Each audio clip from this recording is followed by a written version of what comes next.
I start anything. Hang on.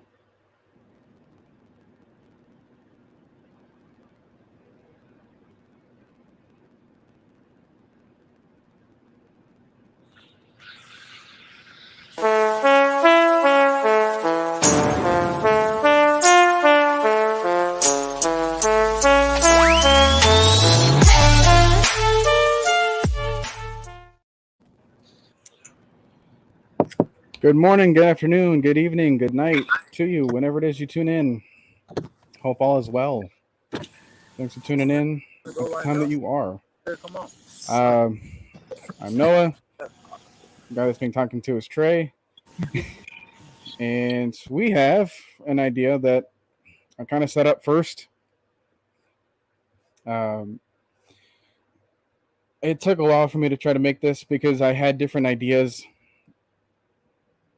And I'm trying to battle that because I wanted to make a top 100 fantasy production kind of list. But then I realized that list last year had a lot more quarterbacks than you remember, had a lot more kickers, had a lot more defenses. But then like in the entire top 100 only had about 2 tight ends. So I'm like, no, I need more even representation of everything. So what this list is going to look like is every team, and yes, they're going to have teams.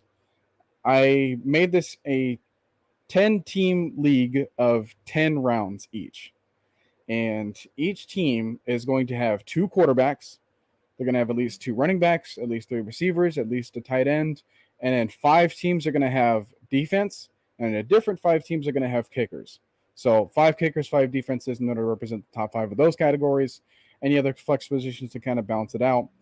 So that's why you will see the list as it is. So as we get into it, if you guys have any sort of explanation as to what this list is going to look like, you can feel free to edit it. You can feel free to tell me to change it. But right now, this is our fantasy selections. This is just basically going off of my confidence level of each and every player going into it.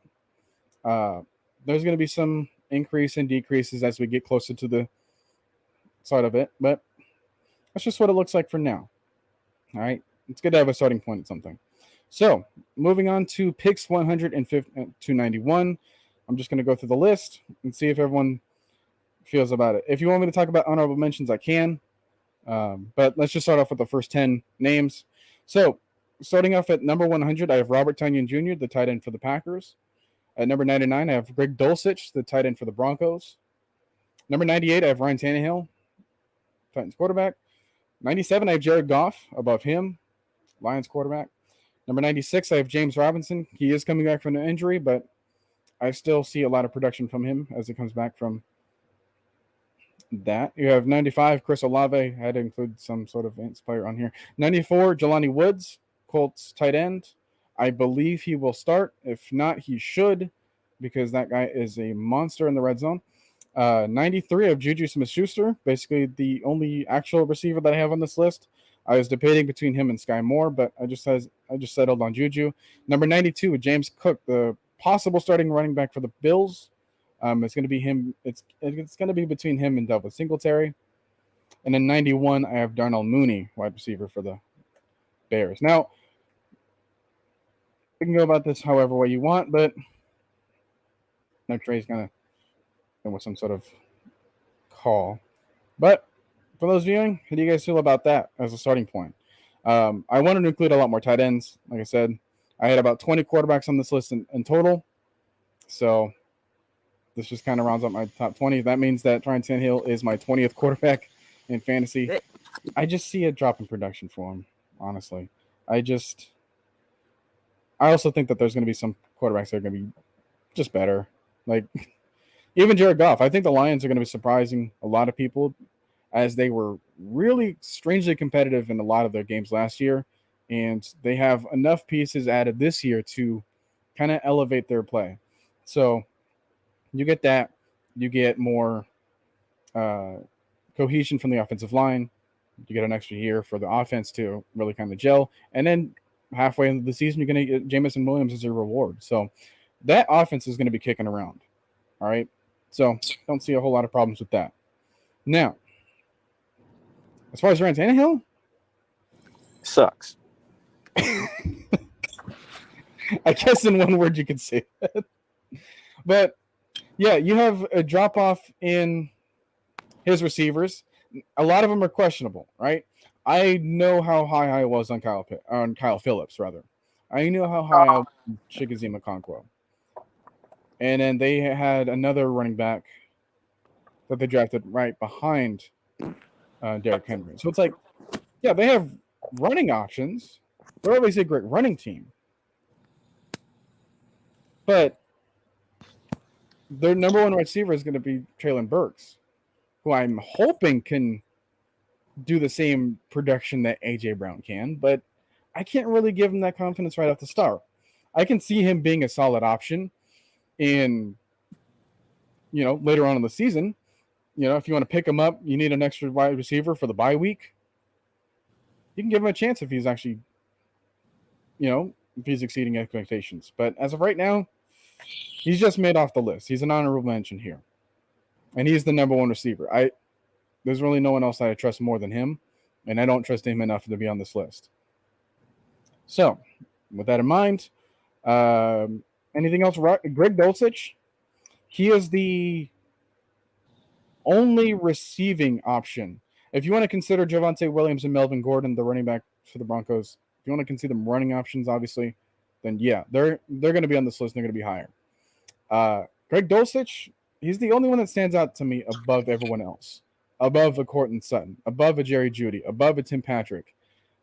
Even though he's a rookie, I just feel like there's something about him that's gonna click with him and Wilson, because Wilson's not that known for throwing to his tight ends until they get in the red zone, where you can see even a guy like Jacob Hollister get surprisingly a bunch of touchdowns. You have Luke Wilson from years from before that.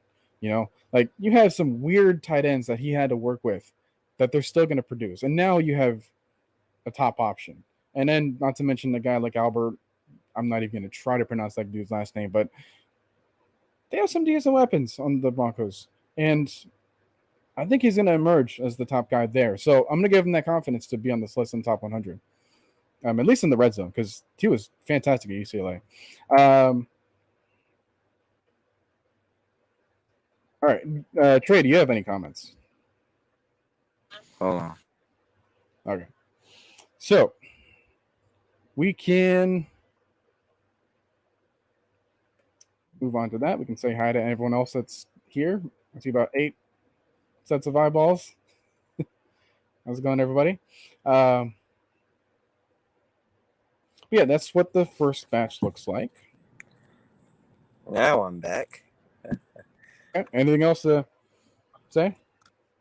I like that you have your faith in Greg Dolcich. You don't really see that out of everybody, especially for rookie tight ends. But like I said, underdog mentality. I love it. Plus, it's like Greg. He kind of reminds me of Jimmy Graham in a receiving type way, just because he's like a good contested catcher too. So I like that about him. But yeah, I like that you have that confidence in him. Yeah, because there's something that's like Courtland Sutton seemed inconsistent. I know he can be good. Jerry Jeudy is inconsistent, but I know he can be good. Tim Patrick is just underutilized because I know he's good. Dolcich, he doesn't have that problem as of yet. So I'm going to give him the benefit of the doubt here. I'm going to say, hey, the Broncos are going to be really good this season, and he's going to be a main reason why. That's just how it is. Moving on, we have Tony Wright. We have Coach among us. So good to see you guys. If you think this is good stuff, then know that I spent way too much time on this thing. I remember showing you guys the board that I had on my from the heavy hitters from a while back, and now it is just straight up numbers.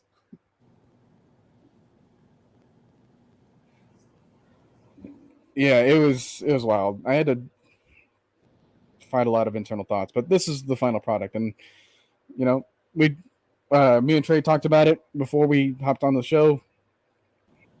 And other than a few other changes, I'm not completely crazy, so that's good. Moving on to picks 90 through 81. All right. So I did this as a snake order. Forgot that.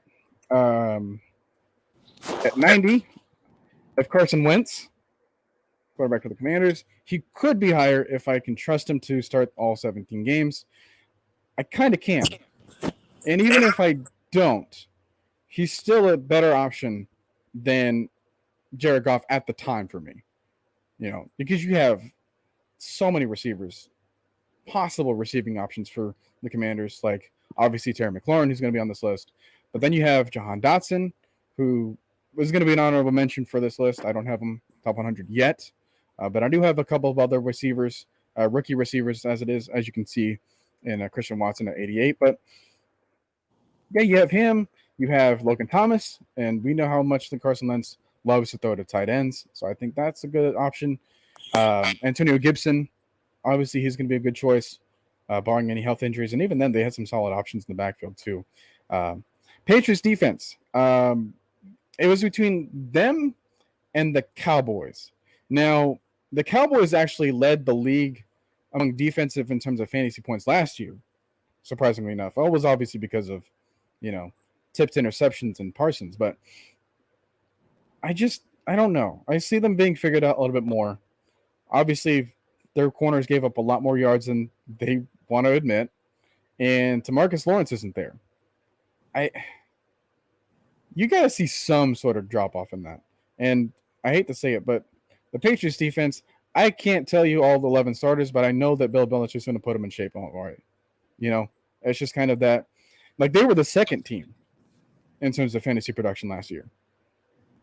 Like, how?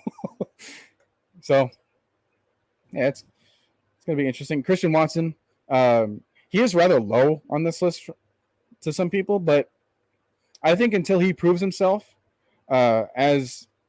even though you have second round guys like Jordy Nelson, Randall Cobb, Devontae Adams, obviously, not even they were like themselves like right away. Like they still had to be gradually acclimated into the offense, and they still have to gel with Aaron Rodgers, which definitely takes some time, unless you're a witch. Anyways, DJ Moore is the only Panther on here. Now, Christian McCaffrey, you could make the case that, hey, if he starts all 17 games, yeah, he's easily a top 50 player. When was the last time he started every game? 2017, 18. Basically, the last time they made the playoffs. Yeah, we're in the 20s in the decade. Like, if we have to say teens for anything, yeah, it's not that good. Davonte Smith, I almost completely forgot about him until I was making this list. So he's landing at 86, just above DJ Moore. DJ Moore, I didn't talk about him, but he's a quiet contributor. Like, despite what we were saying about the quarterback situation in Carolina, it was probably worse than it is now last year, and he still was among the top 100 players in terms of fantasy production. So even if a bad quarterback situation is dealt with him, he can still make it work. Everyone else can't, but DJ Moore, surprisingly so. Davonte Smith obviously might be the second option, might be just a 1A, 1B type of situation with A.J. Brown, but I do have A.J. Brown being above him for now. And above him is the Eagles teammate Jake Elliott. I only have 5 kickers on this entire list. Like I said, he's the 5th one.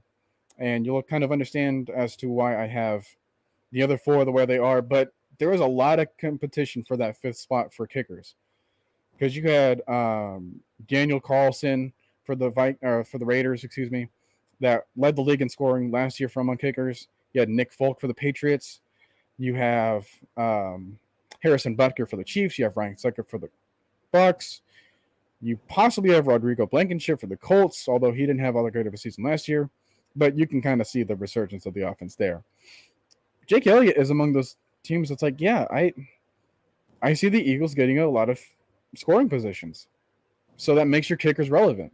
Like, if you have an offense that can get your kicker in a position, then yeah, I'm going to take your kicker. Because even if he's not all that great of an option, like Nick Folk, if you give him enough chances, then yeah, he's gonna do good. 84, I have Garrett Wilson. What were we saying? I was about to say for the kicker thing, or he's better than any other Vikings kicker too. Just saying.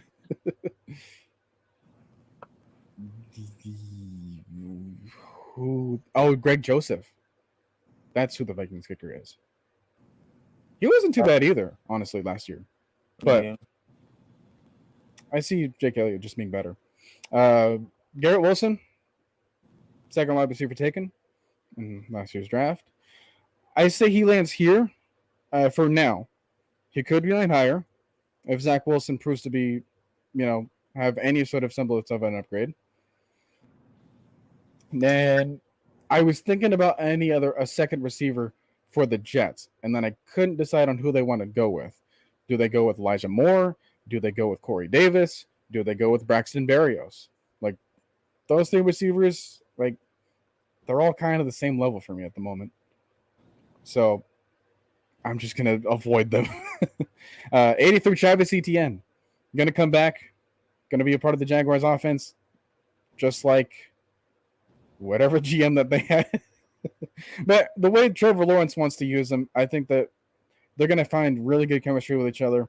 You have Doug Peterson, who's, say what you want about him, he's a massive upgrade over who they had before, So take that for what it's worth. I'm going to put him above James Robinson for round because I think they have more of a plan for him.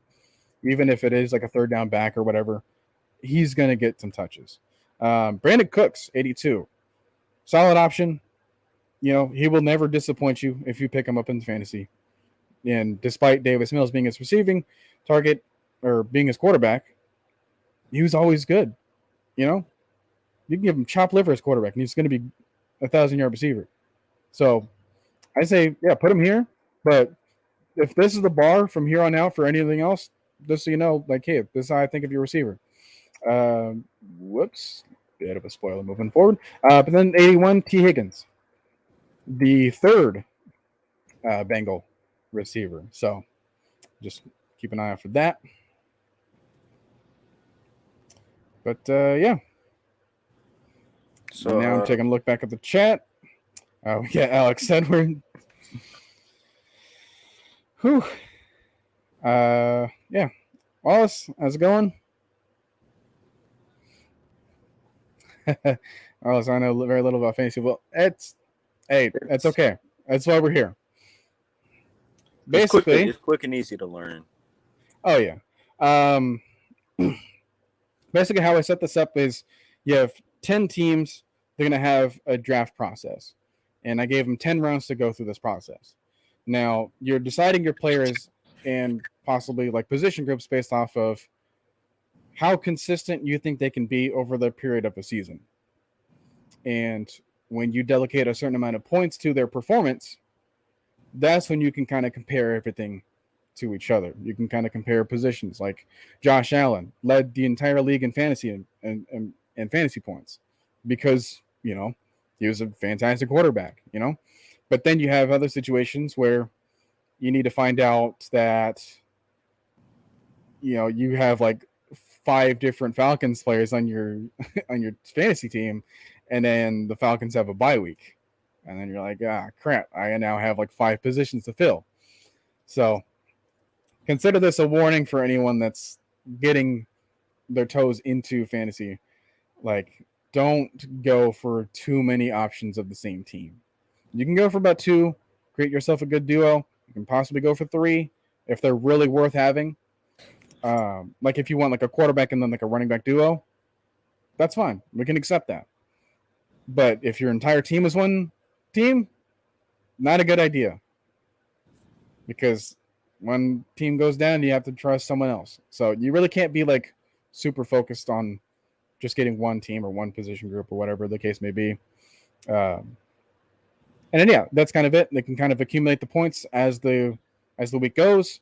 And then by the end of the week, or like Tuesday morning, you can get your results. And then you can figure out, hey, my team put up 150 fantasy points because my quarterback had like 30. My running backs had like 30. wide receiver had like 15. Whatever the case may be, like they will add it all up based off of how well your team did, and then kind of like an elimination process from there. So anyone that's new, anyone that's getting into it, that's the basic gist of it. Maybe that's what you knew, but that's kind of all it is. It isn't too detailed. Yeah, it's as easy as you want to make it, but it can be as hard as you want to make it too, which is why I've done this, because I got that football craving, But any other comments you have to say about this group? One about the drafting from the same team, multiple players.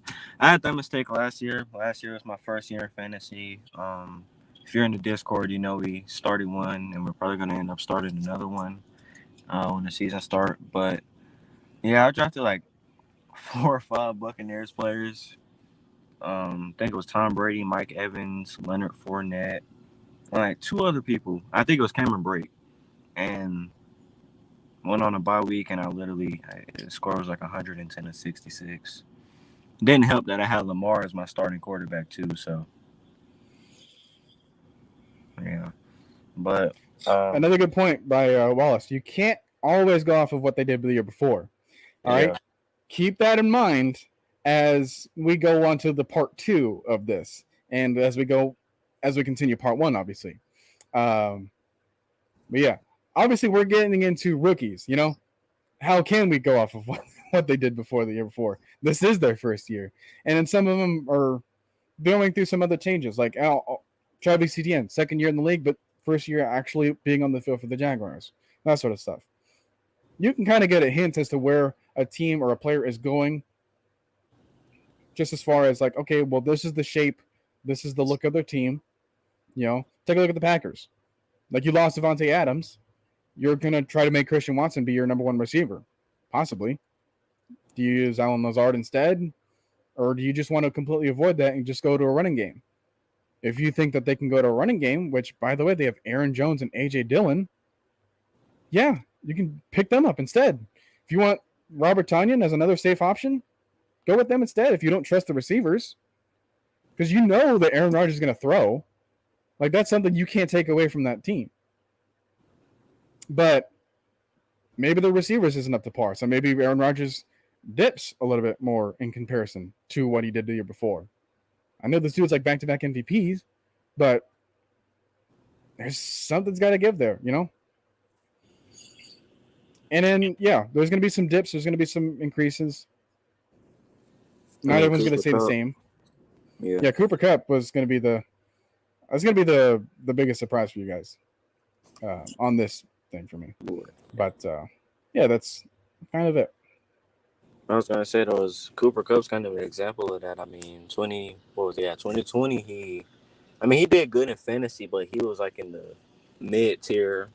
Of course, a year later, he's literally number 1 or 2 behind, either in front or behind Jonathan Taylor. So, Cooper Kupp was in the league since like 2017, and it was always an option. It's like, well, you can either go for him or you can go for Robert Woods, and you wouldn't really feel bad about not taking the other guy. Now, like, if you took Robert Woods this year instead of taking Cooper Kupp, now you look like an idiot. But, that's just how it is. There's going to be surprises all across the board. The Cordero Patterson was the biggest surprise, really. So, hey, we got Jamer says here. He's going to join us. We're going to get to some more defenses. Don't you worry. I have 4 more on the list to show off. All right, now. But the numbers on here is about I did a snake draft, so that's kind of why the numbers look a little bit weird on the screen. But when I see the final product in part 2, you'll kind of understand why I did this. But yeah. Well, it says you have to have 3 or 4 studs. You're going to play every week. Yeah. Generally, running backs are like the most valuable position to try to get early. So try to incorporate that as much as possible. Try to get one running back that at least that you trust, or maybe get like a backup duo, uh, two of the same guy. You know, maybe you can get maybe they be either at the front of the draft or at the back of the draft of a snake draft, and then you can get two back-to-back options at running back. Either way, we're so valuable of the running back position because when they're good, they're great. But when they're okay, that can make or break an entire season for you.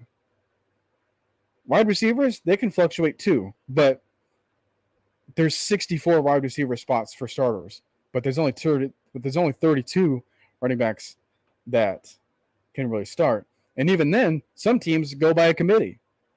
So that kind of takes off another couple of teams. So it makes like maybe there's like 20 running backs that you trust instead of 32, you know? So now you got to get those 20. It's just some of the problems that you have to go off of. But yeah, value the running backs first, then value a wide receiver. You can wait to get a quarterback later. You can wait to get a defense later. Like you don't have to worry about filling up everything about your team. You know, if you want to just, hey, I'm going to start getting like 4 or 5 different running backs because I'm just going to cause chaos for the rest of my league. Yeah, you can do that, and then pick up a quarterback or pick up a defense afterwards that's to your liking. You know, I did that with like 2 of my leagues last year, and then I won a championship in one of them, and then I was second place in the championship in another one, then I was third in another one. It's like I had like 4 leagues last year, and I did at worst like third place in all 4 of them. So, giving you some free fantasy advice. Some fantasy advice, so good. Apparently, another YouTube channel or whatever wanted to invite me a couple weeks back, and not to toot our own horn, but we still had the most views on that entire channel. So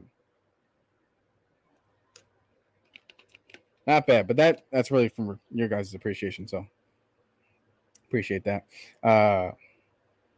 Kind of got to know your football to play fantasy. Yeah, a broad spectrum of the entire league is crucial. So as we get into that, we're going to focus on 80 through 71. 80 is Mac Jones. 39 just above him is Tua. He can seem kind of low, but then pay attention to everyone else that's above him. 78, I have the Chargers defense and special teams. There was another one that was like, hey, it's either them, or it's either the Cowboys. Because I could either represent the Cowboys again, or I can realize that Chargers got Khalil Mack, they got J.C. Jackson, they have a second year of Dante Smith Jr. They have Joey Bosa that's going to come back. They have Derwin James that's going to come back. Like, how do you not fail? Like, how do you fail if you're that defense? The only thing that I would see is like, hey, look at the division that they're playing. You know, they have a high potent Broncos, high potent Raiders, possibly high potent Chiefs again. That can kind of make you feel uncomfortable, but let's just lean towards them being good for now. Nyheim Hines, backup to Jonathan Taylor on the Colts. Now, I am including him here because in any of the reports that I get, Matt Ryan loves Nyheim Hines as a receiving option. And I'm pretty sure we all know who Matt Ryan is. Yeah, he's loving him. So we're going to incorporate a lot more of him on the offense just because a lot of people are like, oh, hey, well, who's he going to throw to on the Colts? It's like he's got options if you really pay attention to him. And this is one of them. So be on the lookout for him. He might not be a round 8 selection. He might be selected earlier than that. So just pay attention. Kyler Murray at 76, even though he's like a top 10 quarterback last year. Now, this is where I started to realize that, okay, if I'm making 10 teams, then that means that logically there's only 10 quarterbacks that I have to pick. But most of you guys are going to be worried about, okay, well, who is he having at, who's the guy that's at 11th or who's the guys at 12th? Like, okay, well, these are the guys that, and this is where they are. I kind of felt bad for not including them, so I made this list bigger in order to include them. So Kyler Murray's at 76. You're not going to have DeAndre Hopkins for about 6 games at least. You're going to have to figure out Hollywood Brown, which I know that they played in college again, but it's a different offense, technically. So you have that to do with. You possibly have a little bit more in the ground game for them. I know that James Conner was also another great resurgence for them.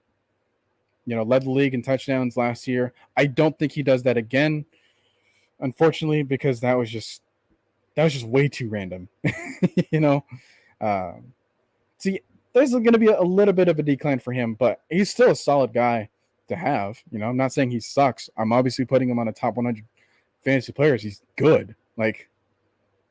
But let's take a look at the rest of the list first. I have Matt Stafford just above him. Now, another guy that's fantastic last year.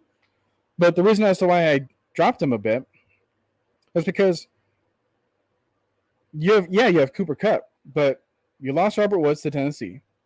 You lost OBJ to the injury. You have Andrew Whitworth retired. Most of your key pieces on your offensive line isn't there anymore. And you might have a running back rotation, which you didn't have before because Cam Akers was gone. So you might include him. You might have less targets to throw to. Your second best receiving option is probably Van Jefferson, which some of you are probably saying, who? But yeah, I just don't see it. He was good when he only had Calvin Johnson to throw to. Cooper Kupp is not Calvin Johnson. I'm sorry. You had a fantastic season, but that was with help. That was when people didn't really understand what to do with you. Now you're going to get more looks than you did this past season. So I see just a bit of a drop off there. Dak Prescott just above him. He drops because of Amari Cooper. They're trying to encourage more usage of Ezekiel Elliott. So take that for what it's worth. But now you have CeeDee Lamb. You have Michael Gallup going to come back from injury. You have Dalton Schultz that was a top 3 tight end in terms of fantasy last year. I don't know if he repeats that because you have a lot more tight ends in contention than you did the year before. So yeah, Dak Prescott lands here. Still better than Matt Stafford. Still better than Kyler Murray because obviously he's another dual threat running back or quarterback that actually has 2 threats to his game. Kirk Cousins just above him. Again, it's another situation like Tua where it's how do you fail when you have Justin Jefferson, you have Adam Thielen, you have Irv Smith Jr. at the tight end, which I know he's not all that great of an option now, but just wait until he gets more comfortable. And then you have Dalvin Cook behind him. You're always going to be a top contention in as far as a fantasy selection. But why you're lower is because, you just got to do a little bit more than everyone else that's above you. And it's winning more games, being involved in a lot more series where you're the victor. Can you do more than what Case Keenum did in 2017? You haven't matched it. So until I see it from your production, I know you put up great stats, which is why I'm putting you here. But can you be higher than that? I want to say yes, but I just haven't seen it. Number 72, Jk Dobbins. Coming back from his injury in Baltimore. He should have been the number 1 back over there. Instead, it was Devontae Freeman and then just a collection of other guys. He should be the number 1 guy coming back. And we know how good the Ravens are at run blocking when you can make a washed Devontae Freeman look like we missed him. So we're going to see some good things from him. Possibly some more from Gus Edwards. That can also come back for them. They also had Tyson Williams. He was more of an early kind of guy. Didn't really prove to be much of anything else after that. But I see JK being good. Amon-Ra St. Brown at number 71. Again, if I'm gonna include Jared Goff on this list, you better believe there's about 4 more receiver, 4 more options for the Lions. I got to be ahead of him. Like, come on. It's another situation. Like, there's no way you fail when you have Amon-Ra St. Brown that had a fantastic season if you weren't paying attention. T.J. Hawkinson, another top 5 pick from a couple years ago as a tight end. And he's still proving out to be more and more reliable for them. You have DeAndre Swift coming back. He's always a great, solid option as a runner and a receiving threat. You have Jameson Williams coming back. We already talked about this. DJ Chark is going to be on the lines as well. Come on, there's a lot of different good things, but Amon-Ra is the star of the show for now, and so for the notice, especially a receiver at least. So that is 80 through 71. Let's take a look and see what we got here.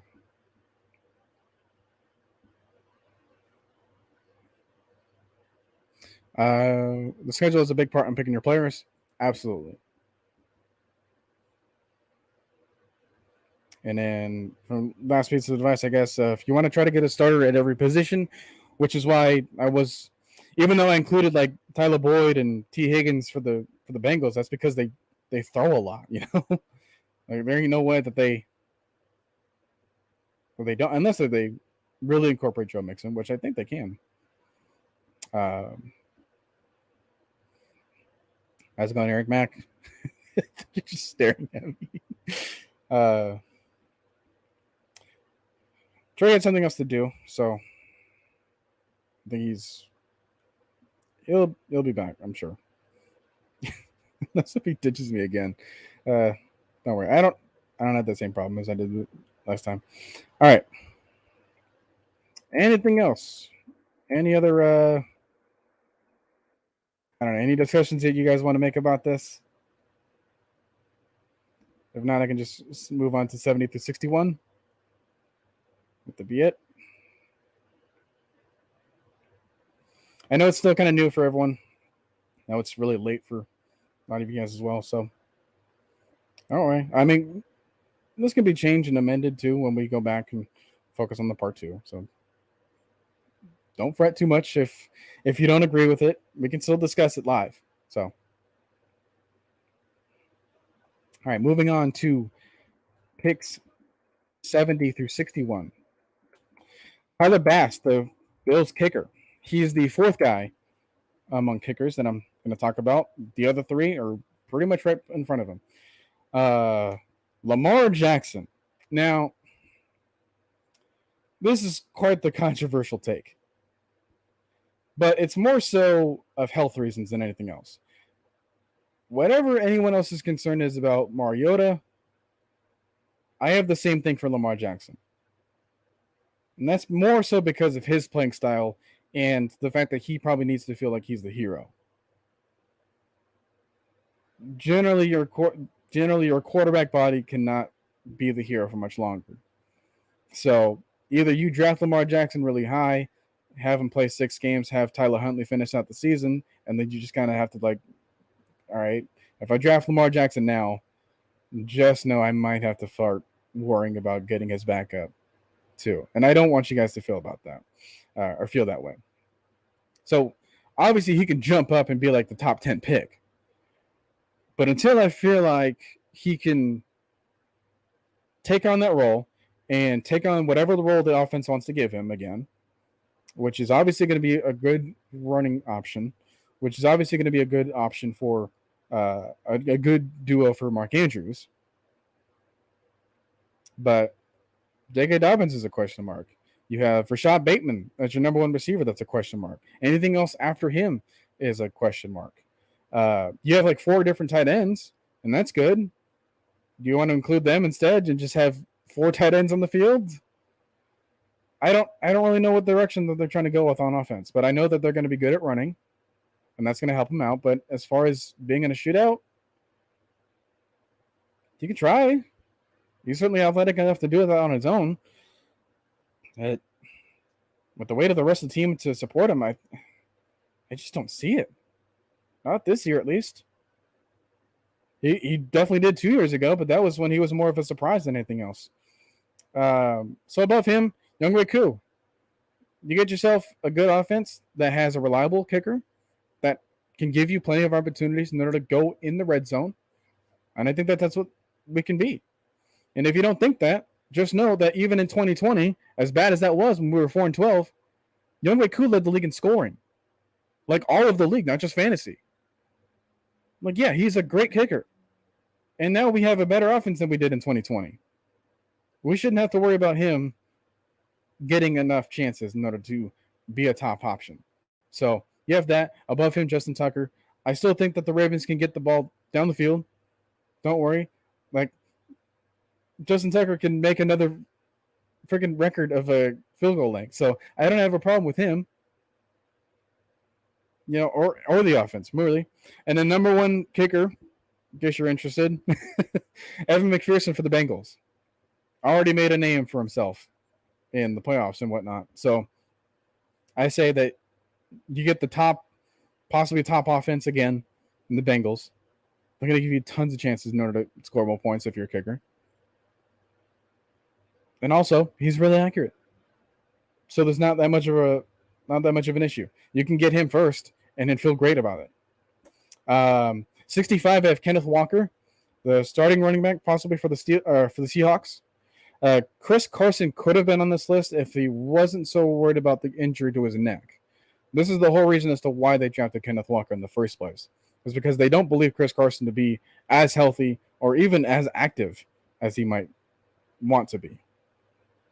So that leads me to believe that they are going to rely on their running back situation more so than the quarterback situation because Drew Lock and Geno Smith ain't going to cut it. But Kenneth Walker is still a really good running back. You know, loved him coming out of college. Then you have the Dolphins defense and special teams. And they're here more so because of the special teams than anything else. Because you have Jalen Waddle, you have Tyreek Hill, and I know they haven't been really receiving or special teams returners, but that team is just the team always finds a way to get another guy out of nowhere that's just super fast and can score from any distance. And same thing for the rest of the Dolphins defense, you know. They have some playmakers on the team.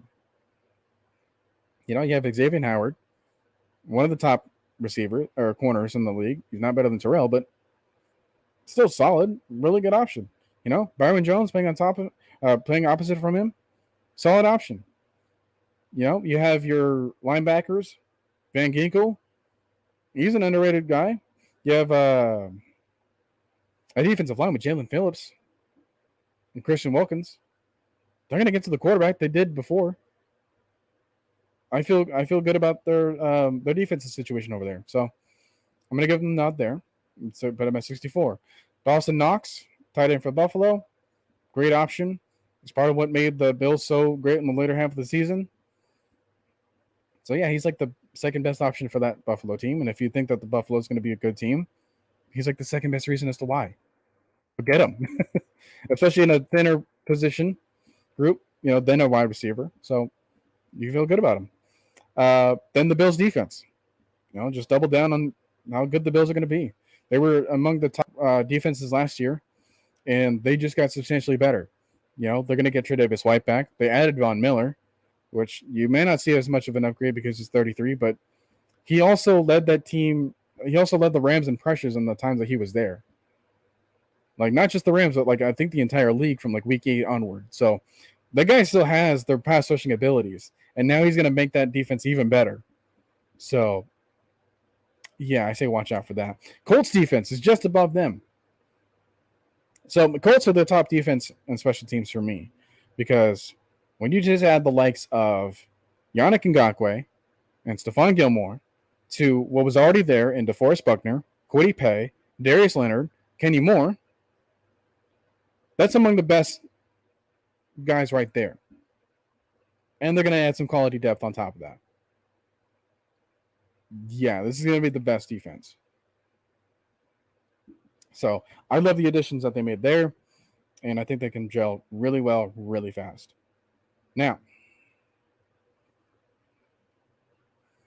any question marks about this group? Surprised there hasn't been any sort of comments about Lamar Jackson. But either I am boring everyone to death, or you guys are just not all that curious or interested, or whatever the case may be. I'm just trying to figure out what's next going on. All in good fun, though.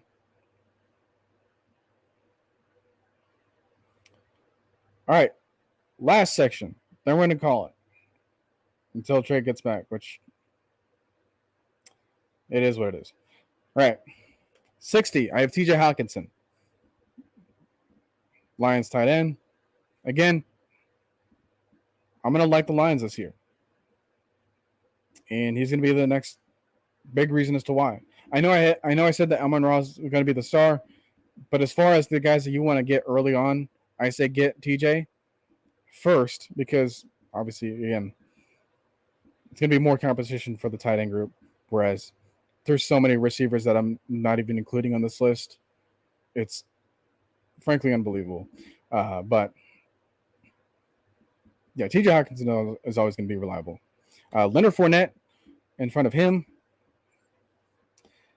You have a different rotation over there in Tampa. You're going to include him with Rachaad White instead of Ronald Jones. I think Rachaad White is possibly another honorable mention to be on this list. I don't know how much they're going to use him, which is why I didn't put him on here yet. But you got to think the Bucs don't have Chris Godwin right away. So they don't even have Gronk as of now. So you're going to rely on either Cameron Brate or Cade Otton. I don't know. Russell Gage is there, obviously. And he's a solid 3. Decent 2. But Mike Evans is number 1. He's going to be the best security blanket you can get. But you need a balanced team. So Leonard Fournette is going to be the feature back there. So I like that. Breece Hall, I think he's the top running back or top rookie running back for me. I think he can make the Jets into a decent running team. Now, I would have said the same thing about Michael Carter last year, and then I realized that, oh yeah, Josh Wilson didn't work out. I think Zach Wilson, rather. I think Zach Wilson can be slightly better just because of the talent around him now. Again, I put Garrett Wilson just beneath him. I just don't see how you can fail when you have like 4 different contentions for receivers, and you have Jeremy Ruckert, which was a long-time fan of the Jets apparently. So yeah, you're going to have those guys there, but Breece Hall is going to still try to be the star of the show. That's just what that offensive line allows him to be. Second option, Tyler Boyd for the Bengals. Could have put him higher, but it's Jamar Chase's world, and we're just living in it at this point until further notice, especially when you talk about the Bengals. A sneaky option for the Bengals might be Hayden Hurst. Now, he did next to nothing with us, but they don't have CJ Uzomah because he's also in the Jets, which I just remembered. So they're gonna look for the other tight end one, and they used him rather well too. CJ Uzomah, that is. So they use the tight ends as well. Obviously, Joe Mixon's going to be like the best running back to get. But yeah, they throw a lot. So get the receivers. Mike Gesicki, tight end for the Dolphins. Another sneaky good option. If you don't remember him, he's probably responsible for more one-handed catches on the Dolphins highlight reels than you may remember. Yeah, he's always a good threat. And I think that with the addition to Tyreek Hill, it's going to make more one-on-ones, which is what he will eat up if Tua can get the ball to him properly. Now, I like his chances of doing that this year, which is why I included him over here at 79. Arthur Henry. You may not remember him from any specific highlights for the Patriots, but he was like top 5 in fantasy production last year. And I don't know how, but yeah, he was being used a lot, and he could probably have that same fate. Jonnu Smith was not being used at all. They didn't get much better in the receiving room. They got rid of N'Keal Harry as it is. So now you have either Nelson Aguilar, Kendrick Bourne, They drafted Tyquan Thornton. Those names are not going to be all that relevant. But in the backfield, you have Damian Harris. You have Pierce Strong, which I hope they use him well. Like I was so high on him during the draft process. But yeah, as it is, that's still Hunter Henry's offense. Take that for what it's worth. Dalton Schultz. Now, he was the third best tight end in fantasy last year, right behind Mark Andrews and Travis Kelce. And I was really shocked at that. I don't remember that many Dalton Schultz highlights, but he's sneakily good in terms of his production.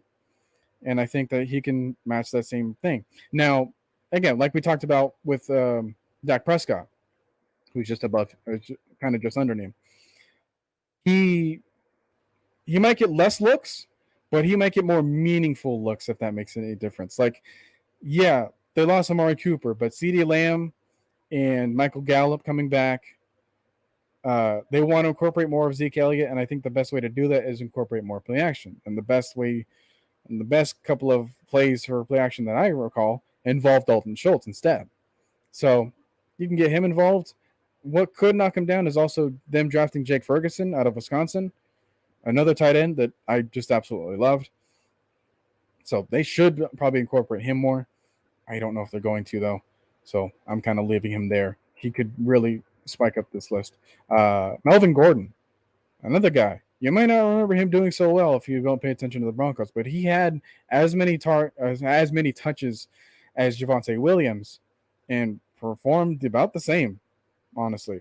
This time around, I think they want to incorporate more Javonte than Melvin, but Melvin's still a great option until further notice, especially if you're looking for a running back duo. And if you drafted Javonte early, get Melvin Gordon right afterwards. That's a great pairing, especially if you want to make that Broncos team work and function.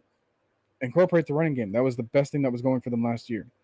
Terry McLaurin is 52. Now, he might seem rather low to some, but if you look at the total amount of points scored in fantasy last year, he didn't even crack the top 100. And I was kind of surprised at that. So now I'm going to actually do him a favor and put him here and almost put him in the top 50. Is it because of Carson Wentz? Not really, but it's more so because of everything else that's around him. Like, he wanted that extension because he wanted to get the help. Well, now he's got the help. So he's still the guy that stopped there, and he's pretty darn tough to stop. So I'd like to see more out of him, and I think we're going to see that this year. So grab him if you can. And then number 51, DeAndre Swift. Rather anticlimactic name to end off of. But, again, if you want to see the Lions do good,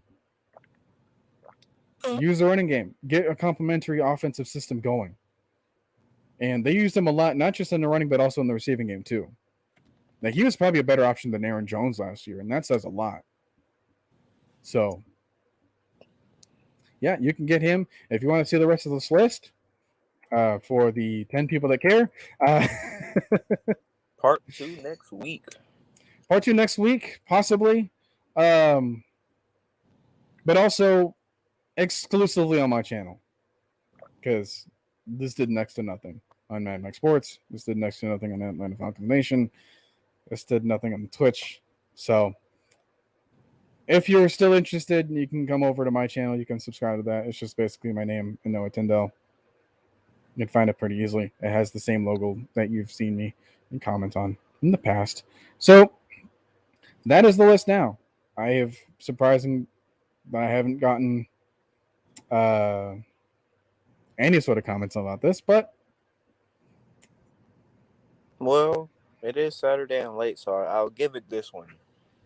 You know how people are on Saturday, but yeah, we would have went with an earlier time, but I still had to finish this thing.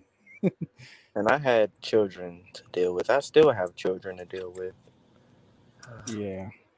So I can At least get I was that. listening in, though. I was listening and watching in. Oh, my God. But yeah, that's going to be the show. I'm surprised that we got through this in under an hour. Normally this kind of takes long. I think the last show was like 2 hours. and I was like, I don't want to do that again. We barely escaped. It was like 1 second, like literally a second before 2 hours. So yeah, I'm gonna save you guys some extra time and not drag this out any further. But this is the list. And to quick recap, there's 100 through 91. I don't know if you want to read them out, Trey, because my voice is done. Hold on, got you. So, let's see. What do I? Oh yeah. So, 99, Greg Dolcich. 98, Ryan Tannehill. 7, Jared Goff. After that is James Robinson. Then Chris Olave, Jelani Woods, Juju Smith Schuster, aka TikTok, James Cook, Darnell Mooney to end off 91. On to 90, Carson Wentz, Patriots defense at 89, or respect the Patriots defense and special teams at 89. Then Christian Watson at 88. DJ Moore at 87. Davonte Smith at 86. 85 is 60-yard kicker Jake Elliott. 84, Garrett Wilson. 83, Travis Etienne. 82, Brandon Cooks. And 81, T. Higgins. At 80, we have the Pro Bowl gritty, Mac Jones. 79, Tua. 78, Chargers defense and special teams. 77, really my favorite off of this list, Nyheim Hines. 76, Kyler Murray. 75, Matt Stafford. 74, Dak Prescott. 73, Kirk Cousins. 72, Jk Dobbins. And 71, Amon-Ra St. Brown. At 70, we have this is our first kicker, right? Fourth. Kicker. Yeah, fourth kicker. Tyler Bass. 69, Lamar Jackson. 68, the best kicker in the game, Young Hoiku. 67, Justin Tucker. 66, Evan McPherson. 65, Kenneth Walker. 64, the Dolphins defense and special teams. 63, Dawson Knox. 62, Bills defense and special teams. And 61, Colts defense and special teams. At 60, we have the TJ Hawkinson. 59, Leonard Fournette. 58, Breece Hall. 57, Tyler Boyd. 56, Mike Gesicki. 55, Hunter Henry. 54, Dalton Schultz. I don't know why I mispronounced his name so much. 53, Melvin Gordon. 52, Terry McLaurin. And to end off part 1, DeAndre Swift.